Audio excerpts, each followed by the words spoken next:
Welcome back to Shelfer Saturday, the one day of the week where we highlight bottles that sit on those shelves. We give you our opinion on whether or not you should add them to your shelf. And today, we're drinking this. But not Dusty. This is Maker's 101.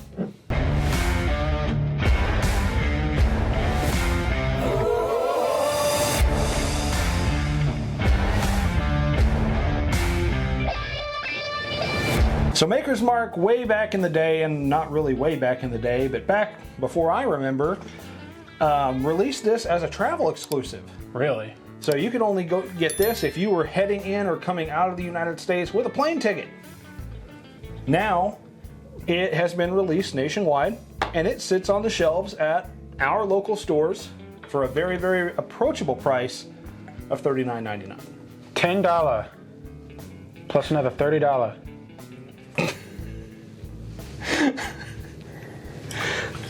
I like cracking jokes. Math. Plus, no cork. There's no cork on this one. But they still waxed it, which is confusing to me. It's the signature. It is the trademark of Maker's Mark. That's what draws you to that bottle on a shelf, is that signature red wax. Thank you, Margie, for doing that. Do you think Trader Joe should come out with a whiskey? They have. Really? We just don't have a Trader Joe's around here. Oh, but my mind. I know what I do have, though. Maker's 101. I have a Maker's 101 in my glass that smells really freaking good. I'm glad these cuts are no longer open, because that would have stung so bad.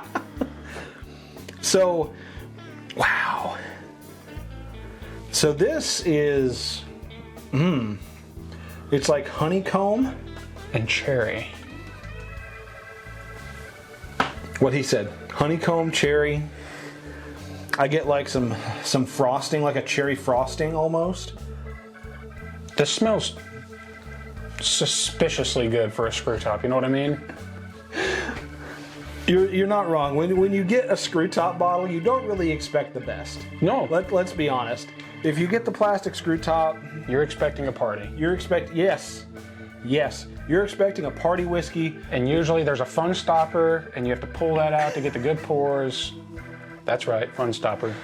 If you know, you know, right? I've pulled a few fun stoppers out in my day. College was a thing. If you get the Jim Beam big bottle, you'll know exactly what I'm talking about. But in your instance, Jim Beam bottles often got that pulled out and the cap broke. And no one left until the bottle was gone. Anyway. If they left at all. If they left at all. So let's get to tasting this. Cheers, bud. Ooh. Yes. Cheers, everyone. Cheers.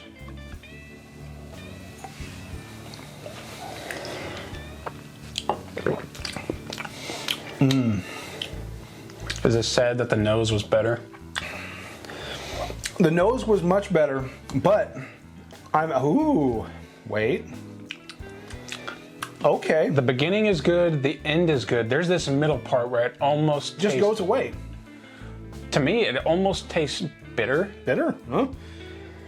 Don't say that too loud. Makers will send like their secret agents to come and They'll send the marks. Come whoop that ass. I'll put a mark out on me.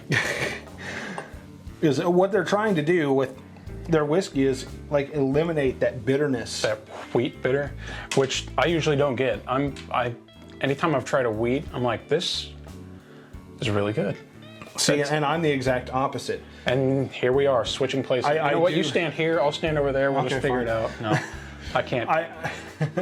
My baby right here. This is my baby.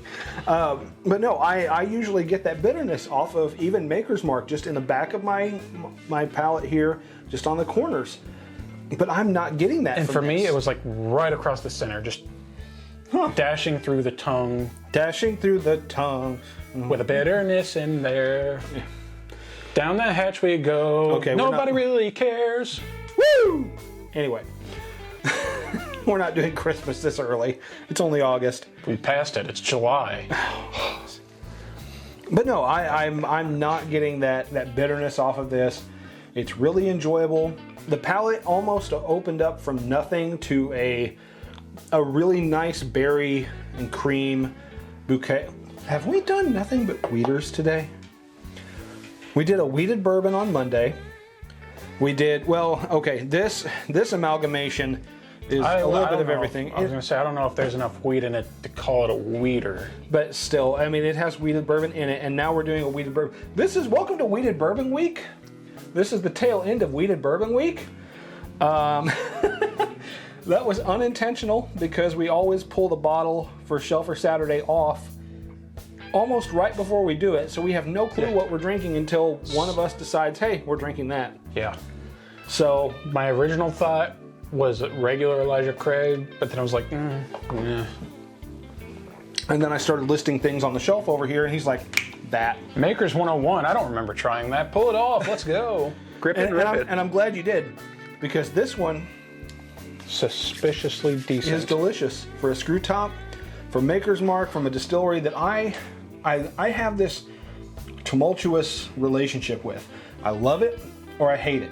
You never like in between. But this one I really like, and I recommend it to anyone looking to get into a proofier Maker's product.